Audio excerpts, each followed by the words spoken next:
ನಂದೇ ಒಂದು ಪ್ರೇಮ್ ಕತೆ ಆದ್ರೆ ಇವಂದು ಇನ್ನೊಂದು ಪ್ರೇಮ್ ಕತೆ ಅಲ್ಲಪ್ಪ. ನೀವೊಂದು ಕೆಲಸ ಮಾಡ್ತೀರಾ, ಸ್ವಲ್ಪ ಸಣ್ಣ ಇದ್ದೀರಿ, ಒಂದು ಬಿಯರ್ ಕುಡಿದ್ಬಿಡಿ ಡೈಲಿ ಅಂದರು. ದಪ್ಪ ಆಗ್ಬಿಡ್ತೀರಿ ಅಂತ. ಸರ್ ಅದು ಅಭ್ಯಾಸ ಇಲ್ವಲ್ಲ ಸರ್. ಇಲ್ಲ ಸ್ವಲ್ಪ ಸಿನಿಮಾ ಬೇಕು ಅಂದರು ಕೆಲವರು. ಸರಿ ಸರ್ ಅಂತ ಹೇಳಿದೆ. ಆಮೇಲೆ ಇನ್ನು ಕೆಲವರು ಹೊರಗಡೆ ಬಂದಾಗ ಒಂದು ಕುಡಿದ್ರಾಗ ಎರಡೆರಡು ಕುಡಿಬೇಕು ಅಂದರು. ಗೊತ್ತಿಲ್ಲದೆ ಕುಡಿದ್ಬಿಟ್ಟೆ ಹಿಂದೆ ಎಷ್ಟು ದಪ್ಪ ಗುಳ್ಳೆ ಎದ್ಬಿಡ್ತು, ಕೂತ್ಕೊಳ್ಳೋಕ್ಕೆ ಆಗಲ್ಲ. ಇನ್ನೊಬ್ರು ಕಸುಬನ್ನ ದಾರೆ ಎರೆದ್ಬಿಟ್ಟು ಹೋದ್ರೆ ಏನಾಗುತ್ತೆ, ಆ ಕಸುಬು ಮುಂದುವರಿಯುತ್ತೆ. ನಾಟಕಗಳು ನಡೀತಾ ಇದೆ ಸುಮಾರು. ನನ್ನ ಹತ್ರ 3000 ಕರಪತ್ರಗಳಿದೆ. ಯಾವ್ದ್ರದ್ದು? ನಾಟಕದ್ದು. ನಾನು ಎಲ್ಲೆಲ್ಲಿ ನಾಟಕ ಮಾಡಿದೆ ಅದರದ್ದೆಲ್ಲ ಥ್ರೂಔಟ್ ಕರ್ನಾಟಕದಲ್ಲಿ. ಒಂದು ನನ್ನ ಬಗ್ಗೆ 1627 ಪತ್ರಿಕೆಗಳಲ್ಲಿ ಇಂಟರ್ವ್ಯೂ, ವರದಿ, ವಿಮರ್ಶೆ ಇದೆ. ಅದೆಲ್ಲ ಪುಸ್ತಕ ಮಾಡಿ ಇಟ್ಬಿಟ್ಟಿದ್ದೀನಿ. ಒಂದು 1500 ನೆನಪಿನ ಕಾಣಿಕೆಗಳಿದೆ. ಎಲ್ಲ ನನ್ನ ಆಫೀಸಲ್ಲಿದೆ. ಆಮೇಲೆ ಇನ್ನೊಂದು ಸಲ ಅದನ್ನು ಇದು ಮಾಡ್ಕೊ. ಆಮೇಲೆ ನನ್ನ ಬಗ್ಗೆ ರಂಗಾಯಣದವ್ರು ಒಂದು ಪುಸ್ತಕ ತಂದಿದ್ದಾರೆ, ರಂಗಾನಂದ ಅಂತ. ಪ್ರಭಾಕರ್ ಜೋಶಿ ರಂಗಾಯಣದ ನಿರ್ದೇಶಕರು. ರಾಜ್ಕುಮಾರ್ ನನ್ನನ್ನು ಕರೆಸಿದ್ರು 1986ರಲ್ಲಿ. ಶಂಕರ್ನಾಗ್ ನನ್ನ ನಾಟಕವನ್ನು ಏರ್ಪಡಿಸಿದರು. ಬಿ ವಿ ಕಾರಂತರು ನಾನು ಒಂದೇ ನಾಟಕವನ್ನು 4 ಬಾರಿ ನೋಡಿದರು. ಇದೆಲ್ಲ ನೆಕ್ಸ್ಟ್ ಇದರಲ್ಲಿ ನೀವು ಇದು ಮಾಡಿದಾಗ ನಾನು ನಂದು 100 ನಾಟಕ ಬರ್ತೀನಿ. ಅದರಲ್ಲಿ 31 ನಾಟಕ ಪ್ರಿಂಟ್ ಆಗಿದೆ. ಒಂದು ಸಂಗಮೇಶ್ ಉಪಾಸೆ, ಮೈಸೂರು ರಮಾನಂದರ 9 ನಗೆ ನಾಟಕಗಳು ಅಂತೇಳಿ ಪ್ರಿಂಟ್ ಮಾಡಿದ್ದೇನೆ. ಇನ್ನು ಬಾಕಿದು ನಾನು ಗೆಜ್ಜೆ ಹೆಜ್ಜೆ ಪ್ರಕಾಶನ ಅಂತ ನನ್ನ ಇದರಲ್ಲಿ ನಾನು ಹೊರಗಡೆ ತಂದಿದ್ದೇನೆ. ಆಮೇಲೆ ಒಂದು ಪತ್ರಿಕೆ ತರ್ತಾ ಇದ್ದೇನೆ, ರಂಗ ವಿನೋದ ಅಂತ. 11 ವರ್ಷ ಆಯಿತು. ರಂಗಭೂಮಿ ಸಿನಿಮಾ ಮಾತ್ರ ಮೀಸಲಾಗಿರೋವಂಥದ್ದು. ಈಗ ರಂಗಭೂಮಿ ಪತ್ರಿಕೆನೇ ಇಲ್ಲ. ಈಗ ಸದ್ಯಕ್ಕೆ ಇರೋದು ಅಂತಂದೆ ಒಂದು 12 ಪುಟದ್ದು ಫುಲ್ ಕಲರಲ್ಲಿ ತರ್ತಾ ಇದ್ದೀನಿ. ಓ, ಆ ರಂಗಭೂಮಿ ಪತ್ರಿಕೆಯಲ್ಲಿ ನಿಂತದ್ವಾ? ಅದೇ ನೇಪಥ್ಯ ಅಂತ ಒಂದು ಬರ್ತಾ ಇತ್ತವಲ್ಲ, ನಿಂತು ಎಲ್ಲ ಸ್ಟಾಪ್ ಆಗೋಯ್ತು. ಈ ಮಾಸ ನಾಟಕ ಆಯಿತು, ರಂಗವಾಣಿ ಆಯಿತು, ರಂಗತೋರಣ ಎಲ್ಲ ನಿಂತೋಗ್ಬಿಡ್ತು. ತಮ್ಮದು ಇದು ಎಷ್ಟನೇ ವರ್ಷದ ಕಲೆಯ ಬದುಕು? ಎಷ್ಟನೇ ವರ್ಷದ ಕಲೆಯ ಬದುಕು ಇದು ನಿಮ್ಮದು? ನನ್ನ ಕಲೆ ಬದುಕು ನನ್ನ 19-20 ವರ್ಷಕ್ಕೆ ಶುರು ಆಯಿತು. ಈಗ ನನಗೆ 71 ವರ್ಷ. 71? ಗೊತ್ತೇ ಆಗಲ್ಲ. ಗೊತ್ತಾಗೋದಿಲ್ಲ ಅಂತಂದರೆ ಆರೋಗ್ಯ ಚೆನ್ನಾಗಿಟ್ಟು. ಸಾಮಾನ್ಯ ಕಲಾವಿದರಂದರೆ ಒಂದು ಉದಾಹರಣೆ ಹೇಳ್ಬೇಕು ನಿಮಗೆ. ಇತ್ತೀಚೆಗೆ ಒಂದು ವಾರದಿಂದ ಅಲ್ಲಿ ಒಂದು ಕಡೆ ಇದ್ದೆ, ನಿಂತಿದ್ದೆ. ಬೆಳಗ್ಗೆ 5 ಗಂಟೆಗೆ ಶೂಟಿಂಗ್ ಹೋಗ್ಬೇಕಾಯ್ತು. ಅಲ್ಲಿ ಒಬ್ಬ ಬಾಗಿಲು ಕೊಡ್ತಾ ಇದ್ದ, ಯಾವುದೋ ಬಾರ್ ಅಂಗಡಿ. ಅವ್ನು ನನ್ನನ್ನು ನೋಡ್ದ. ಸರ್ ಒಂದು ಸೆಲ್ಫಿ ಸರ್ ಅಂತಿದ್ದ. ಆಯ್ತಪ್ಪ ತೊಗೊಳಪ್ಪ ಅಂತ ಹೇಳಿದೆ. ಬಂದೋಡು, ಸರ್ ನಿಮ್ದು ಯಾವುದು ಸರ್ ಬ್ರ್ಯಾಂಡು ಅಂದ. ಅಭಿಮಾನಿ ಕೇಳ್ತಾರೆ. ನಾನು ಅಭ್ಯಾಸ ಇಲ್ಲ. ಸಾಮಾನ್ಯ ಕಲಾವಿದರೆಲ್ಲ ಬಹುತೇಕ not only in India throughout world ವೈದು ಕುಡ್ತದಿಂದನೇ ಭಾಳ ಬೇಗ ಸಾವನ್ನಪ್ಪಿರ್ತಾರೆ. ನನಗೆ ಸದ್ಯಕ್ಕೆ ಕುಡ್ತದ ಅಭ್ಯಾಸ ಇಲ್ಲ. ಯಾಕೆ ಅಂತಂದರೆ ಬರಲಿಲ್ಲ. ಎಲ್ಲರ ಜೊತೆನೂ ಸೇರ್ತೀನಿ, ಬರಲಿಲ್ಲ. ಈಗ ಪ್ರಾರಂಭದಲ್ಲಿ ಮಾಸ್ಟರ್ ಹಿರಣ್ಣಯ್ಯನವರ ತಂದೆ ಕಲ್ಚರಲ್ ಕಮಿಡಿಯನ್ ದೇವದಾಸ್ ಅವರು ಬರೆದಿದ್ದರು. ಆ ನಾಟಕದ್ದು ಒಂದು ಸನ್ನಿವೇಶವನ್ನು ನನಗೆ ಗೊತ್ತಾಗದಾಗೆ ನಾನು ಪುಸ್ತಕ ಓದೋ ಅಭಿರುಚಿ ಇತ್ತು. ಅದರಿಂದ ಏನಾಯಿತು, ಅದರದ್ದು ಏಕಪಾತ್ರ ಅಭಿನಯ ನಾನು ಮಾಡ್ತಾ ಬಂದೆ ಎಲ್ಲ ಕಡೆ.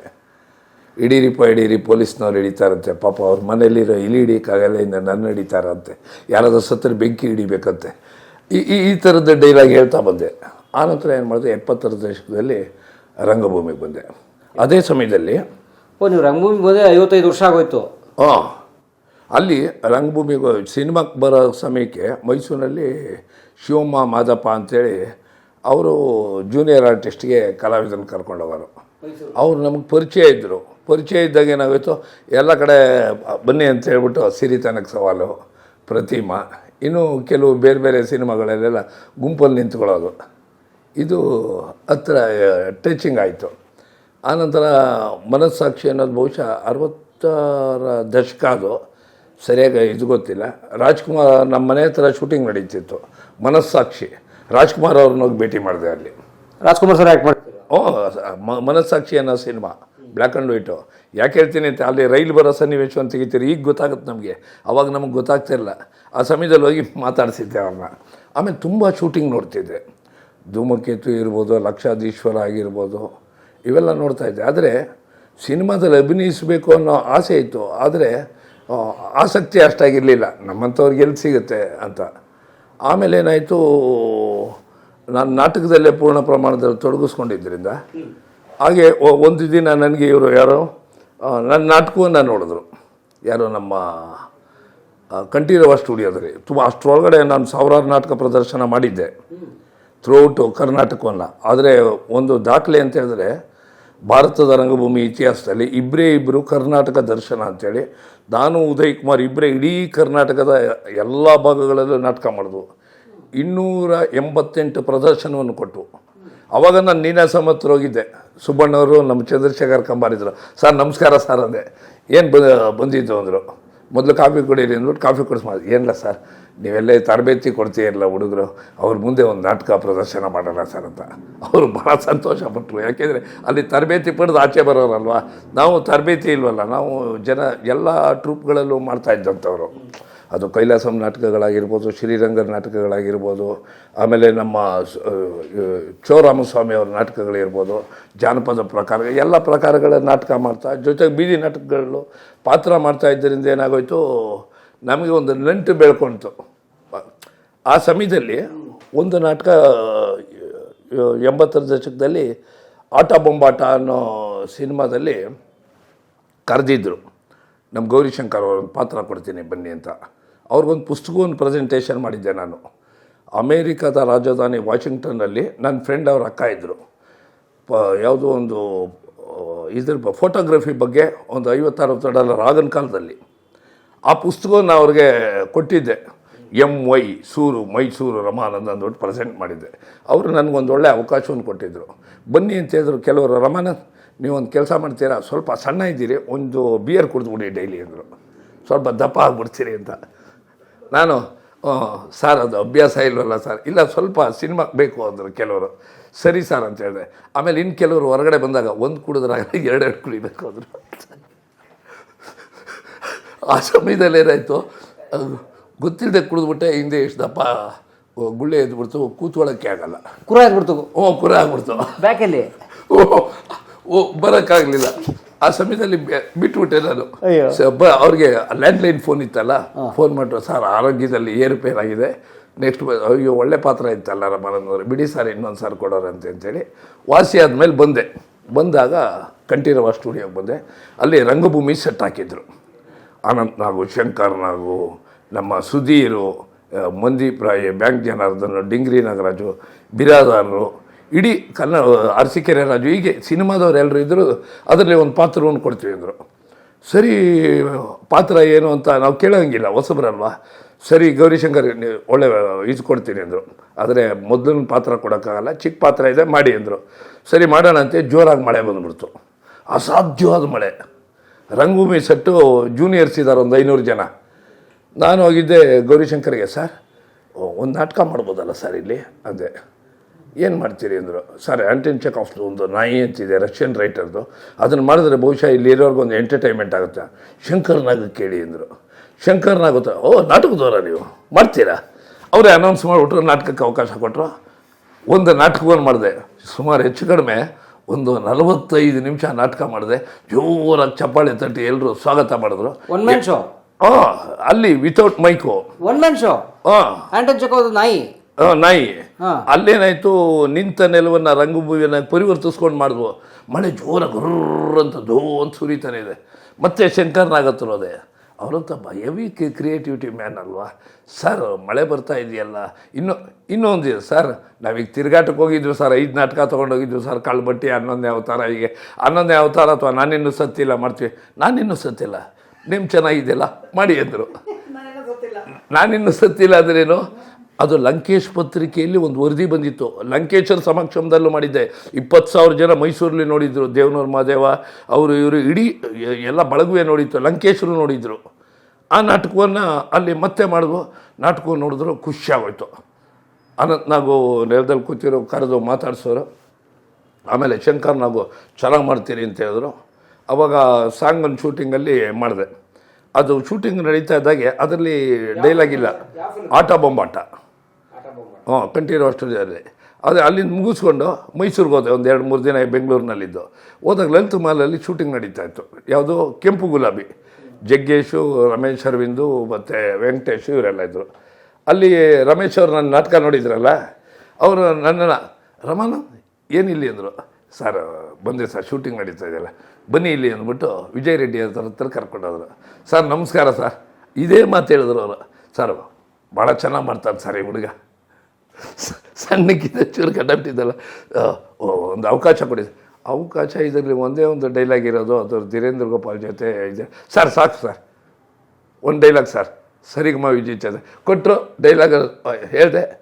ಚೆನ್ನಾಗಿ ಮಾಡ್ತೀರ್ರಿ, ಬರ್ಕೊಳ್ರಿ ಇವ್ರನ್ನ ಡೈರಿಲಿ ಅಂತ ಹೇಳಿದ್ರು. ಇದು ಮಾತು ಸಿಕ್ಕಿದಂಥ ಡೈಲಾಗ್ ಅವಕಾಶ ಸಿಕ್ಕಿದ ಡೈಲಾಗ್ ಅವಕಾಶ. ಅಲ್ಲಿಂದ ಅವಕಾಶಗಳು ನಿರಂತರವಾಗಿ ಸಿಗೋಕ್ಕೆ ಶುರು ಮಾಡ್ತು. ಆಮೇಲೆ ನನಗೆ ರಂಗಭೂಮಿ ಹಿನ್ನೆಲೆಯಿಂದ ಬಂದಿದ್ದರಿಂದ ದೊಡ್ಡ ದೊಡ್ಡ ಡೈರೆಕ್ಟ್ರೆಲ್ಲ ಪರಿಚಯ ಆಗಿಬಿಟ್ಟಿದ್ರು. ಈಗ ಎಂ ಪಿ ಶಂಕರು ಪರಿಚಯ ಆಗಿದ್ದರು. ನಮ್ಮ ಸ್ಕೂಲ್ ಹತ್ರ ಅವ್ರ ಮೂಲೆ ಮನೆ ಪ್ರತಿದಿನ ಅವ್ರಿಗೆ ಹೋಗ್ಬೇಕಾದ್ರೆ ಇದ್ರಿಗೆ ಹೋಗೋದು.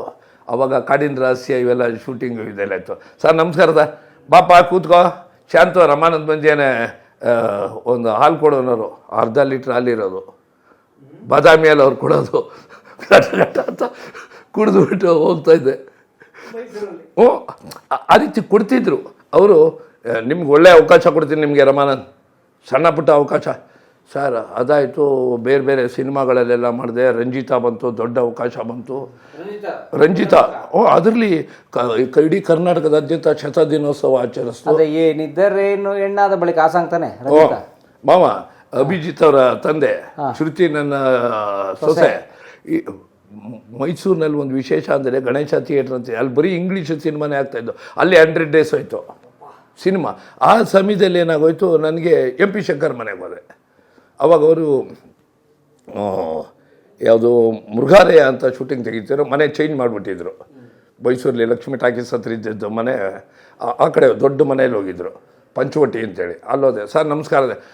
ಅದೇ ರೀತಿ ಮೊದಲಾಗಿ ಮಾತಾಡ್ತಿರಾಗೆ, ಶಾಂತು ರಮಾನಂದ್ ಬಂದಿದ್ದಾರೆ, ಹಾಲು ತಂದ್ಕೊಡು, ಮತ್ತೆ ಅರ್ಧ ಲೀಟ್ರ್ ಹಾಲೆ. ಅದೇ ಕಂಟಿನ್ಯೂಟಿ ಹಾಲು, ಕಂಟಿನ್ಯೂಟಿ ಗಂಟೆ ಹತ್ತು ಕುಡಿದೆ. ಆಮೇಲೆ ಏನು ಸರ್ ನೀವು ಇಷ್ಟು ವರ್ಷ ನಾನು ಚಿಕ್ಕ ವಯಸ್ಸಿಂದ ನಿಮ್ಮ ಮನೆ ಬರ್ತೀನಿ, ಒಂದು ಪಾತ್ರ ಕೊಡಲಿಲ್ವಲ್ಲ ಸರ್ ಹಾಲೆ ಕೊಡ್ತಾ ಇದ್ದೀರಾ ಅಂತ ಕೇಳಿದೆ. ಅದಕ್ಕೆ ರಮಾನಂದ್ ನಿಮ್ಗೆ ಶನಿಮಾದೇವಪ್ಪ ಗೊತ್ತಾ ಅಂದರು. ಸರ್ ಗೊತ್ತು ಸರ್, ಅವ್ರ ಮಗನಾಗಿ ಪಾತ್ರ ಮಾಡಿದ್ದೀನಿ ಸರ್ ಪೂರ್ವ ಸಂಸಾರದಲ್ಲಿ ಹಿಂದೆ. ಹೌದಾ, ನೋಡಿ ಅವರು ಭಾಳ ಅತ್ಯದ್ಭುತವಾದ ನಟರು. ಅವ್ರಿಗೆ ಸಿನಿಮಾದ ಅವಕಾಶ ಸಿಗಲಿಲ್ಲ. ಅವ್ರ ನಾಟಕವನ್ನು ಜವಾಹರ್ಲಾಲ್ ನೆಹರು ಪ್ರಧಾನಮಂತ್ರಿ ಆಗಿದ್ದ ಇಡೀ ನಾಟಕವನ್ನು ನೋಡಿದ್ರು, ಶನಿ ಮಾತನ ಪಾತ್ರದಲ್ಲಿ ಇದೆಲ್ಲ ಹೇಳಿದ್ರು. ನನಗೆ ಆಶ್ಚರ್ಯ ಆಗೋಯ್ತು. ಆಮೇಲೆ ನಿಮ್ಗೆ ಒಳ್ಳೆ ಪಾತ್ರ ಕೊಡ್ತೀನಿ ಅಂದರು.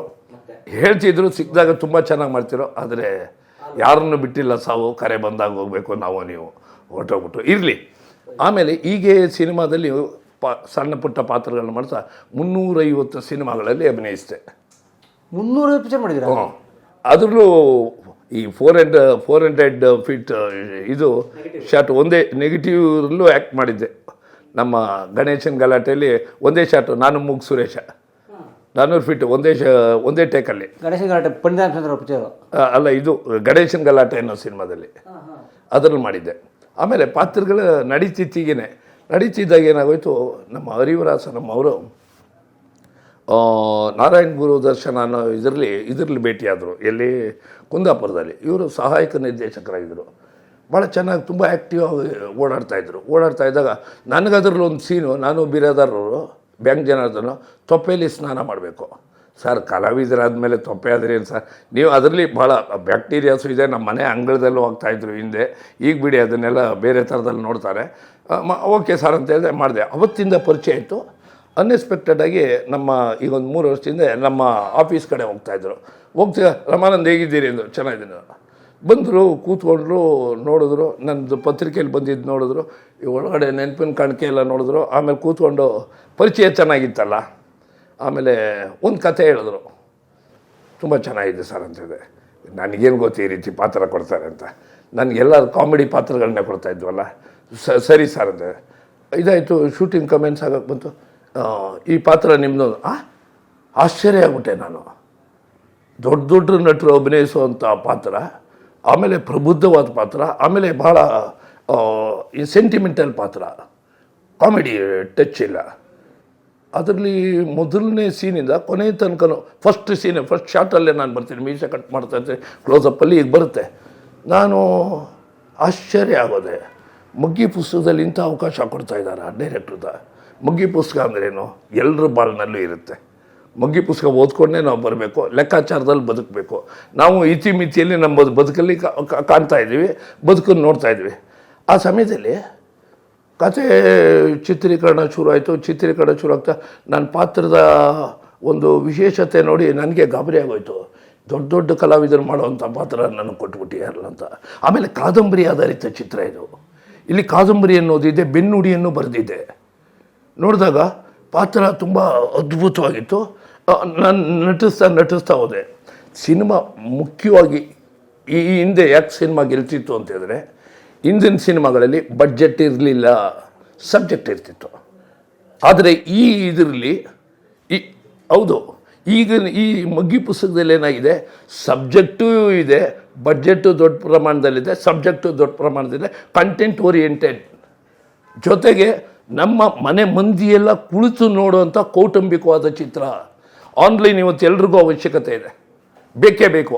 ಆನ್ಲೈನ್ ಇಲ್ಲದೆ ನಾವು ಬದುಕೋದಕ್ಕೆ ಆಗೋದಿಲ್ಲ. ನಮಗೆ ದುಡ್ಡೆಲ್ಲಿರುತ್ತೆ, ಮೊಬೈಲ್ ಒಳಗಡೆನೇ ಇರುತ್ತೆ. ಅದನ್ನು ಸರಿಯಾಗಿ ಬಳಸೋ ವಿಧಾನವೂ ಗೊತ್ತಿರಬೇಕಲ್ಲ ನಮಗೆ. ಅದೆಲ್ಲವೂ ಹೇಳುತ್ತೆ. ಜೊತೆಗೆ ಮಸ್ಟ್ ಆ್ಯಂಡ್ ಶುಡ್ ಎಜುಕೇಷನ್ ಬೇಕೇ ಬೇಕು. ಎಜುಕೇಷನ್ ಯಾಕೆ ಬೇಕು? ಇವತ್ತಿನ ದಿನ ನಾವು ಓದದೆ ಹೋದರೆ ಏನೂ ತಿಳಿಯೋದಕ್ಕಾಗೋದಿಲ್ಲ. ಓದೋದ್ರ ಮುಖ್ಯನ ನಾವು ತಿಳಿಬೋದು, ಮತ್ತೊಬ್ಬರಿಗೂ ತಿಳಿಸ್ಬೋದು. ಇದರಲ್ಲಿ ಯಾವ ರೀತಿ ಕಥೆಯ ವೈಶಿಷ್ಟ್ಯತೆ ಇದೆ ಅಂತಂದರೆ, ನನಗೊಂದು ಡೈಲಾಗ್ ಕೊಟ್ಟರು. ಆ ಡೈಲಾಗ್ ಹೇಳಿದಾಗ ನನಗೆ ಭಾಳ ಆಶ್ಚರ್ಯ ಆಗೋಯ್ತು. ಆ ಡೈಲಾಗಲ್ಲಿ ಅಂಬೇಡ್ಕರ್ ಅವ್ರ ಹೆಸರು ಬರುತ್ತೆ, ಡಾಕ್ಟರ್ ರಾಜ್ಕುಮಾರ್ ಅವ್ರ ಹೆಸರು ಬರುತ್ತೆ, ಮದರ್ ತೆರೆಸಾ, ಅಬ್ದುಲ್ ಕಲಾಂ, ಸುಧಾಮೂರ್ತಿ ಅವರು. ಇವ್ರ ಹೆಸರನ್ನೆಲ್ಲ ಯಾಕೆ ಅಂತ, ಬಡತನದಿಂದ ಮೇಲೆ ಬಂದವರು, ಎಲ್ಲವೂ ಇದ್ದು ಸಾಧನೆ ಮಾಡೋದಲ್ಲ, ಏನೂ ಇಲ್ಲದೆ 1000 ಸಲ ಸೋತವರೇ ಸಾಧನೆ ಮಾಡೋದು. ಹಾಗೆ ಇದರಲ್ಲಿ ನನ್ನ ಮೊಮ್ಮಗಳು ಪಾತ್ರ ಅವನಿ. ಈ ಕಡೆ ಒಂದು ಕಡೆ ನನ್ನ ಅಳಿಯ ತೀರೋಗಿರ್ತಾನೆ, ಮಗಳು ಸತ್ತೋಗಿರ್ತಾಳೆ. ಆ ಸಂದರ್ಭದಲ್ಲಿ ಇವಳಿಗೆ ತಾಯಿ ಸತ್ತಾಗ ನಾನು ಸತ್ತಿರೋದು ಹೇಳಿರಲ್ಲ, ಅಲ್ಲಿ ಓದೋದಕ್ಕೆ ಹೇಳಿರ್ತೀನಿ. ಅವಳು ಪರೀಕ್ಷೆ ಬರುತ್ತೆ ಹೇಳ್ತಾಳೆ, ನಡೆಯ ಅಮ್ಮನ್ನ ತೋರಿಸು ಅಂತ. ಅಮ್ಮನ ತೋರಿಸೋಕೆ ಬಂದಾಗ ನಾನು ಸ್ಮಶಾನಕ್ಕೆ ಕರ್ಕೊಂಡ್ಬರ್ತೀನಿ. ಯಾಕೆ ತಾತ ಇಲ್ಲಿ ಕರ್ಕೊಂಡು ಬಂದೆ ಅಂತ, ನಿಮ್ಮ ಅಮ್ಮ ಇಲ್ಲಿ ಮಲಗಿದ್ದಾಳಮ್ಮ. ಇದು ನಿಜವಾಗ್ಲೂ ನೋಡುಗರಿಗೆ ಕಣ್ಣೀರು ತರಿಸುತ್ತೆ. ಆದರೆ ವಸ್ತುಸ್ಥಿತಿ ಇದೆಯಲ್ಲ, ಇವತ್ತಿನ ಪ್ರಸ್ತುತ ಸಮಾಜಕ್ಕೆ ಕೈಗನ್ನಡಿ ಆಗುತ್ತೆ.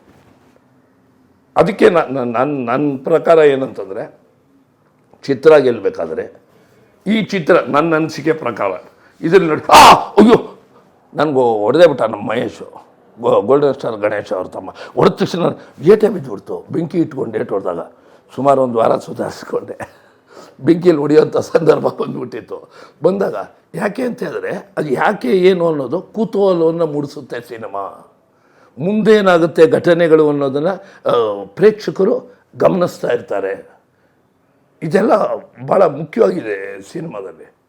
ಇದೆಲ್ಲದರ ಜೊತೆಗೆ ನನಗೆ ಇಷ್ಟು ವರ್ಷಗಳ ಕಾಲದಲ್ಲಿ ಒಂದು ವಿಶೇಷವಾದ ಪಾತ್ರವನ್ನು ಫಸ್ಟಿಂದ ಕೊನೆ ತನಕ, ಸರ್ ಇದು 3 ಕೋಟಿ ದಾಟ್ಬಿಟ್ಟಿದೆ ಬಡ್ಜೆಟ್ಟು. ಇಲ್ಲಿ ನನ್ನಂಥ ಒಬ್ಬ ಹಿರಿ ಕಲಾವಿದರಿಗೆ ಅವಕಾಶ ಸಿಗಲ್ವಲ್ಲ. ಅವಕಾಶ ಕೊಟ್ಟು ಇಂಥ ಪಾತ್ರವನ್ನು ಕೊಟ್ಟು ಪ್ರೇಕ್ಷಕರ ಮಡಿಲಿಗೆ ಅರ್ಪಿಸ್ತಾ ಇದ್ದಾರಲ್ಲ. ಇಲ್ಲಿ ನಾನು ಆತ್ಮಹತ್ಯೆ ಮಾಡ್ಕೊಳ್ತಾ ಇಲ್ಲ. ಆದರೆ ಈ ಚಿತ್ರ ಬಂದರೆ ನಿಜವಾಗ್ಲೂ ಈ ಚಿತ್ರ ಬರ್ತಿದ್ದಾಗೇ ಏನಾಗೋಯ್ತು, 1-2-3 ಇನ್ಸಿಡೆಂಟ್ ಆಯಿತು. ಒಂದೇನಂತಾರೆ, ನಾನು ಸುಮಾರು 31 ನಾಟಕ ಪ್ರಿಂಟ್ ಆಗಿದೆ. ಅದರಲ್ಲಿ ಒಂದು ಪರಿಸರಾಯಣ ಅನ್ನೋ ಒಂದು ನಾಟಕ, ಅದು ಬಂದು ನನಗೆ 15,000 ರೂಪಾಯಿ ಕೊಟ್ಟು ನೀವೇ ಹೀರೋ ಮಾಡಿ ಅಂದ್ಬಿಟ್ರು. ಅದು ಸಿನಿಮಾ ಸೆನ್ಸರ್ ಆಗೋಯ್ತು ಶೂಟಿಂಗಾಗಿ. ನಿಸರ್ಗ ಅನ್ನೋ ಹೆಸರಲ್ಲಿ ಶಿವಕುಮಾರ್ ಅನ್ನೋರು ನಿರ್ದೇಶನ ಮಾಡಿದ್ರು, ಕಥಾನಾಯಕ ಅದರಲ್ಲಿ ಯಂಗ್ಸ್ಟರು. ಆದರೆ ಮಗ್ಗಿ ಪುಸ್ತಕದಲ್ಲಿ Young getup and old getup ಇದೆ. ಯಂಗ್ ಗೆಟಪ್ಪಲ್ಲಿ ವಿಗ್ಗಿಗೆ ಹಾಕಿರ್ತೀನಿ, ಮಾಮೂಲಿಲಿ 71 ಅಲ್ವಾ. ಇದರಲ್ಲಿ ತಾತನ ಪಾತ್ರ ಅಂದರೆ ಜನಕ್ಕೆ ಹತ್ತಿರವಾಗುವಂಥ ಪಾತ್ರ. ಇವತ್ತಿನ ದಿನದಲ್ಲಿ ಜಗತ್ತಿನಲ್ಲಿ ಏನಾದ್ರು ಬದಲಾವಣೆ ಆಗಬೇಕಾದ್ರೆ ಏನು, ಎಜುಕೇಷನ್ ಮಸ್ಟ್ ಅಂಡ್ ಬುಕ್ ಬೇಕೇ ಬೇಕು. ಅದಕ್ಕೆ ನಾನೊಂದು ಮಾತನ್ನು ಹೇಳ್ತೀನಿ, ಏನಂತಂದರೆ, ಆಶಾವಾದಿ ಭಾರತ ರತ್ನ BR ಅಂಬೇಡ್ಕರ್ ಒಂದು ನಾಟಕ ಬರೆದಿರಲ್ಲ, ಅದರಲ್ಲೊಂದು ಸ್ಟಿಕ್ ಗೀತೆಯನ್ನು ಬರೆದೀನಿ. ಏನಂತಾರೆ, ಓದಿರಿ ಓದಿರಿ ಓದಿರಿ ಒಳ್ಳೆಯ ಗ್ರಂಥವನ್ನು ಓದಿರಿ, ಪುಸ್ತಕದ ಹಾಳೆಯಲ್ಲಡಗಿದೆ ಭಂಡಾರವು, ಬಾಬಾ ಸಾಹೇಬರಂತೆ ನಡೆಯುವುದು ಅರಿಯಿರಿ, ಕುಲಕ್ಕೆ ನೆಲೆ ಯಾವುದೆಂದರೂ ಕನಕರು, ಸಕಲರಲ್ಲೂ ಅರಿಯುವುದು ಒಂದೇನತ್ತರು, ಜಾತಿಯ ಜಂಜಾಟವನ್ನು ಮುರಿದವನ್ನೇ ಮೇರು, ಅವ ಮೇಲು ಇವ ಕೀಳು ಎಂಬುದನ್ನು ಗಾಳಿಗೆ ತೂರು. ಇದೆಲ್ಲವನ್ನು ನಾನು ನನ್ನ ನಾಟಕದಲ್ಲಿ ಪ್ರಸ್ತುತಪಡಿಸ್ತೀನಿ. ಅಂದರೆ ಈ ಮಗ್ಗಿ ಪುಸ್ತಕವು ಸಹ ಸಮಾಜಮುಖಿಯ ಕೆಲಸವನ್ನು ಮಾಡಿದೆ. ಇದರಲ್ಲಿ ಒಂದು ಎಜುಕೇಷನ್ ಬಗ್ಗೆ ಒಂದೇ ಒಂದು ಮಾತಲ್ಲಿ, ಎಜುಕೇಷನ್ ಅಂದರೆ ಏನು, ವಾಟ್ ಈಸ್ ಎಜುಕೇಷನ್? ಒಂದು ಜೋರು ಹಾಕ್ಕೊಳ್ತೀನಿ, ಅಲ್ಲಿ ಹೋಗ್ಬಿಟ್ಟು ಪ್ರಿನ್ಸಿಪಾಲ್ ಚೇಂಬರ್ಲಿ, ರೇ ಪ್ರಿನ್ಸಿಪಾಲ್ ನಮಸ್ಕಾರ ರೀ, ನಿಮಗೆ ಮತ್ತೊಮ್ಮೆ ನಮಸ್ಕಾರ, ನಾನು ಆಗಾಗ್ಗೆ ಬಂದು ನನ್ನ ಪರಿಚಯ ನಿಮಗೆ ಮಾಡಿಕೊಡ್ತಾ ಇರಬೇಕಲ್ಲ. ಏನು ತಪ್ಪು ಮಾಡದೇ ಇರೋ ಅವನಿಗೆ ಯಾವ ತಪ್ಪಿನ ಆಧಾರದ ಮೇಲೆ ಕಳ್ತನದ ಆರೋಪವನ್ನು ಹೊರಿಸಿ ಕಳ್ಳಿ ಅಂತೇಳಿ ನಿಮ್ಗೆ ಅಧಿಕಾರ ಕೊಟ್ಟವ್ರು ಯಾರು ಅಂಥೇಳಿ ಜೋರು ಆವಾಜ್ ಹಾಕೋದ್ರ ಜೊತೆಲಿ ಎಜುಕೇಷನ್ ಅಂದ್ರೇನು ಗೊತ್ತೇನ್ರಿ? ಗೊತ್ತಿದ್ದವರು ಗೊತ್ತಿಲ್ಲದೆ ಇರೋರಿಗೆ ಗೊತ್ತು ಮಾಡಿಸ್ಬೇಕನ್ನೋ ಗೊತ್ತಾಗ್ಸೋದು ಎಜುಕೇಷನ್. ನೀವೆಲ್ಲ ಹಣ ಮಾಡ್ತಾಯಿದ್ದೀರಿ, ವಿದ್ಯಾರ್ಥಿಗಳನ್ನ ರ್ಯಾಂಕ್ ಮಿಷಿನ್ಗಳನ್ನ ಮಾಡ್ತಾಯಿದ್ದೀರಿ. ಈ ರೀತಿಯೆಲ್ಲ ಡೈಲಾಗು ಭಾಳ ವಿಶೇಷವಾಗಿ ಬರೆದಿದ್ದಾರೆ. ಅದನ್ನು ನಾವು ತಾದಾತ್ಮತೆ ಅಂದರೆ ಇನ್ವಾಲ್ವ್ಮೆಂಟಿಂದ ಅಭಿನಯಿಸುವಂಥ ಹೊಸ ರೀತಿಯ ಅನುಭವ ನನಗಾಯಿತು. ಇದ್ರ ಬಂದಿರೋದ್ರಿಂದ ಏನಾಯಿತು, ಸಿನಿಮಾದಲ್ಲಿ ಬೇರೆ ಬೇರೆ ರೀತಿಯ ಪಾತ್ರಗಳು ನನಗೆ ದೊರಕಕ್ಕೆ ಶುರುವಾಯಿತು. ಮಹಾಗುರು ಅನ್ನೋ ಸಿನಿಮಾದಲ್ಲಿ ಒಂದು ಡಬಲ್ ಆ್ಯಕ್ಟಿಂಗ್ ಕೊಟ್ಬಿಟ್ರು, ಅರ್ಧ ಶೂಟಿಂಗ್ ಬಂದಿದೆ. ಇನ್ನೊಂದರಲ್ಲಿ ಡಬಲ್ ಆ್ಯಕ್ಟಿಂಗು ದೇವದೂತ ಅನ್ನೋದ್ರಲ್ಲಿ. ಅಂದರೆ ಅವಕಾಶಗಳು ಜಾಸ್ತಿ ಆಗ್ತಾ ಹೋಯಿತು. ನನಗೆ ಟೋಟಲ್ ನಾನು ಪ್ರೇಕ್ಷಕ ಪ್ರಭುಗಳಿಗೆ ಕೇಳೋದೇನಪ್ಪ ಅಂತಂದರೆ, ಮಂಕಿ ಪುಸ್ತಕ ಒಂದು ಹೊಸಬರು ಹಳಬರು ಮಿಕ್ಸ್ ಆಗಿರುವಂಥ ಒಂದು ತಂಡ. ಎರಡೂ ಸೇರಿದ್ರೆ ಆ ಹಳೆ ಬೇರು ಹೊಸ ಚಿಗುರು ಕೂಡಿ ಮರಸೊಬಗು ಅನ್ನೋ ಹಾಗೆ ಇಲ್ಲಿ ಭಾಳ ಕಷ್ಟ ಸಂಕಷ್ಟಗಳ ನಡುವೆ ಹೇಳ್ತಾರೆ, ಮದುವೆ ಮಾಡಿ ನೋಡು ಮನೆ ಕಟ್ಟಿ ನೋಡುತ್ತೆ, ಸಿನಿಮಾ ಮಾಡಿ ನೋಡು ಅದು ರಿಲೀಸ್ ಮಾಡಿ ನೋಡು ಅನ್ನೋದು ಭಾಳ ಕಷ್ಟ. ರಿಲೀಸ್ ಮಾಡೋದು ತುಂಬ ಕಷ್ಟ. ಅದ್ರ ಮಧ್ಯೆ ಇದಕ್ಕೆ ಇಲ್ಲದೇ ಇರೋ ಎಫರ್ಟ್ ಎಲ್ಲ ಹಾಕಿ ಪ್ರಮೋಷನ್ ಮಾಡ್ತಾ ಪ್ರೇಕ್ಷಕ ಪ್ರಭುಗಳಿಗೆ ದಯಮಾಡಿ ನೋಡಿ ಮತ್ತೊಬ್ಬರಿಗೆ ಹೇಳಿ. ಯಾಕೆ ಈ ಥರ ನಾವು ಪ್ರಮೋಷನ್ಗಳನ್ನ ಮಾಡಿ ಹೇಳಬೇಕಾಗುತ್ತೆ ಅಂತ ಹೇಳಿದ್ರೆ, ಒಂದು ಈ ನಾವು ಯಾರೇ ಬರಲಿ ನಮ್ಮ ಸಿನಿಮಾ ಚೆನ್ನಾಗಿದೆ, ನಮ್ಮ ಸಿನಿಮಾ ನೋಡಿ ಅಂತ ಹೇಳ್ತೀವಿ. ಆದರೆ ಇಲ್ಲಿ ನಿಜವಾಗಲೂ ಇದು ನಮಗಾಗಿ ಮಾಡಿರೋದಲ್ಲ, ನಮ್ಮ ಸಿನಿಮಾ ಮಂದಿ ನಮ್ಮ ಗ್ರೂಪ್ಗಾಗಿ ಮಾಡಿರೋದಲ್ಲ. 150ಕ್ಕೂ ಹೆಚ್ಚು ಜನ ಎಲ್ಲ ಕಲಾವಿದರು, ಹಿರಿಯ ಕಲಾವಿದರಿದ್ದಾರೆ. ಹೊನ್ನವಳ್ಳಿ ಕೃಷ್ಣವರಿದ್ದಾರೆ, ಗಿರಿಜಾ ಲೋಕೇಶ್ವರಿದ್ದಾರೆ, ಶೋಭರಾಜ್ ಅವರಿದ್ದಾರೆ. ಇನ್ನು 150ಕ್ಕೂ ಜನ ಗಿಲಿಗಿಲಿ ಗಿಚ್ಚಿ, ಮಜಾ ಭಾರತ್, ಕಾಮಿಡಿ ಕಿಲರ್ ಅವರೆಲ್ಲ ಮಾಡಿದ್ದಾರೆ. ಇದರಲ್ಲಿ ಇಷ್ಟು ಜನರನ್ನು ಸಂಭಾಳಿಸಿ ಒಂದು ವಿಶೇಷವಾಗಿ ಕ್ಯಾಪ್ಟನ್ಶಿಪ್ಪಲ್ಲಿ ನಮ್ಮ ಹರಿವರಾಸನಮ್ಮ ದಕ್ಷ ನಿರ್ದೇಶನದಲ್ಲಿ ಮಾಡಿದ್ದಾರೆ. ಅದಕ್ಕೂ ಮುಂಚೆ ನನಗೆ ಭಾಳ ಒಂದು ಸಂತೋಷ ತಂದಿದ್ದೇನಪ್ಪ ಅಂದರೆ, ನನಗೂ 40 ವರ್ಷದ ಸಿನಿಮಾ ಅನುಭವ ಇರೋದ್ರಿಂದ ಈ ಹಿಂದೆ ನಮ್ಮನ್ನು ಪಿಕಪ್ ಮಾಡಬೇಕು, ಕಾರಲ್ಲಿ ಬಂದು ಬೆಳಗ್ಗೆ 5 ಗಂಟೆಗೆ ಪಿಕಪ್ ಮಾಡ್ತಿರೋ ಹಾಗೆ ಈ ಸಿನಿಮಾದಲ್ಲಿ ಪ್ರಾಮಾಣಿಕವಾಗಿ ಬೆಳಗ್ಗೆ 6 ಗಂಟೆಗೆ ಫಸ್ಟ್ ಶಾಟ್ ತೆಗಿತಿದ್ರು. ಅದು ನನಗೆ ಭಾಳ ಖುಷಿ ಆಗೋದು. 8-9 ರೂಮ್ಗಳಿರೋದು, ಎಲ್ಲರನ್ನೂ ಕರ್ಕೊಂಡು ಬಂದು ಒಂದು ಕಡೆ ಗುಡ್ಡೆ ಹಾಕಿ ಮೇಕಪ್ ಆಗಿ ಫಸ್ಟ್ ಶಾಟ್ ತೆಗಿಯೋರು. ಆಮೇಲೆ ಕೆಲವು ದಿನ ನನಗೇನೆ ಅರ್ಲಿ ಮಾರ್ನಿಂಗ್ 4 ಗಂಟೆಗೆ ಶಾಟ್ ಇಟ್ಬಿಟ್ಟಿದ್ದಾರೆ. ಮಹೇಶ್ ಬಂದು, ಯಾಕೆ ನನ್ನ ಎದ್ದೇಳಿಸ್ತಾ ಇದೆ 4 ಗಂಟೆಗೆ? ಡೈರೆಕ್ಟ್ರ್, ಇಲ್ಲ ಏನೋ ಅವರು ಬರೆಯೋದ್ರಲ್ಲಿ ಇದಾಗಿದ್ದಾರೆ. ಹೌದಾ, ಸರಿ. ಬೆಳಗ್ಗೆ ಎದ್ದು 4 ಗಂಟೆಗೆ ಆ ಗಡಗಡ ಚಳಿಯಲ್ಲಿ ದೊಡ್ಡ ದೊಡ್ಡ ಕಲಾವಿದರು ಅಭಿನಯಿಸಿರೋದು ಕೇಳಿದ್ದೀವಿ, ಅದು ನೋಡಿಲ್ಲ. ನನ್ನ ಅನುಭವಕ್ಕೆ ಬಂದಾಗ ಇವರು ಸಿನಿಮಾಕ್ಕೆ ಏನು ಬೇಕು ಅದಕ್ಕೆ ಒತ್ತು ಕೊಡ್ತಾರೆ. ಅಂದರೆ ಇದು ಮಕ್ಕಳ ಚಿತ್ರ ಅಂತಲ್ಲ, ಕುತೂಹಲವನ್ನು ಕೆರಳಿಸಿ ಚಿಕ್ಕವ್ರಿಗೂ ದೊಡ್ಡವ್ರಿಗೂ ಮನರಂಜನೆಯ ಜೊತೆಗೆ ಚಿಂತನೆಗೂ ಚಾಲನೆ ಕೊಡುವಂಥ ಒಂದು ಅಪೂರ್ವವಾದ ಚಿತ್ರವನ್ನು ನಿರ್ಮಾಪಕರು ನಿರ್ಮಾಣ ಮಾಡಿದ್ದಾರೆ. ಅದಕ್ಕೆ ದಕ್ಷ ನಿರ್ದೇಶನದಲ್ಲಿ ಹರಿವರಾಸನಮ್ಮವರು ಇದು ಮಾಡಿದ್ದಾರೆ. ಮೊಗ್ಗಿ ಪುಸ್ತಕ ಎಲ್ಲರ ಬಾಳಿನಲ್ಲಿ ನುಗ್ಗಿ ಅದು ಹೊಸ ರೀತಿಯ ಒಂದು ಬದುಕನ್ನು ತೋರಿಸುತ್ತೆ, ಜೊತೆಗೆ ಸಮಾಜದ ಅಂಕುಡೊಂಕುಗಳನ್ನ ಚಿತ್ತೋದ್ರಲ್ಲಿ ದಿಟ್ಟ ಹೆಜ್ಜೆ ನೀಡುತ್ತೆ ಅಂತ ನಾನು ಧೈರ್ಯವಾಗಿ ಹೇಳಬಲ್ಲೆ. ಸುಮಾರು 350ಕ್ಕೂ ಹೆಚ್ಚು ಸಿನಿಮಾಗಳು, ಸಾವಿರಾರು ನಾಟಕ ಪ್ರದರ್ಶನಗಳನ್ನು ಮಾಡಿ ಈಗಲೂ ದಣಿವರಿಯದೆ ಕಲಾ ಸೇವೆ ಮಾಡ್ತಿರುವಂಥ ಮೈಸೂರು ರಮಾನಂದ್ ಅವರಿಗೆ ಧನ್ಯವಾದ. ಅವರ ಇತ್ತೀಚೆಗೆ ಅಭಿನಯಿಸಿರುವಂಥ ಮೊಗ್ಗಿ ಪುಸ್ತಕ ಸಿನಿಮಾ ಇದೇ ಫೆಬ್ರವರಿ 13ಕ್ಕೆ ಬಿಡುಗಡೆ ಆಗ್ತದೆ. ನಾವೆಲ್ಲರೂ ನೋಡೋಣ ಅಂತ ಕೇಳ್ಕೊತೀನಿ. ಸರ್, ಶುಭವಾಗಲಿ. ಮೊಬೈಲ್ ಚಿಂತೆ ಆನ್ಲೈನ್ ಸಂತೆ ಯಾಕಿಂಗಾದ್ರೂ ಕಾಣೆ.